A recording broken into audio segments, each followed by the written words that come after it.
Third day of running. Just got done. 7 kilometers lang.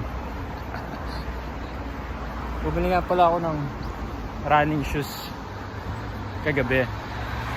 May nakakatawa akong kwento. Parehas kaliwa.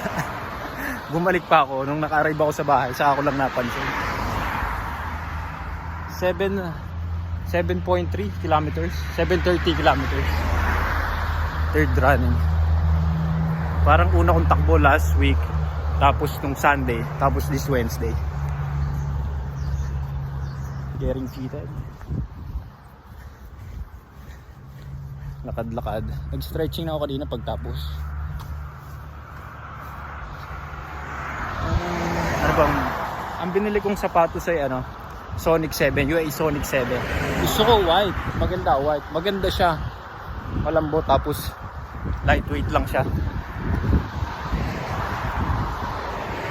Lakad-lakad muna ako. Pasikat na araw eh. Dapat pala next time naka sunglasses.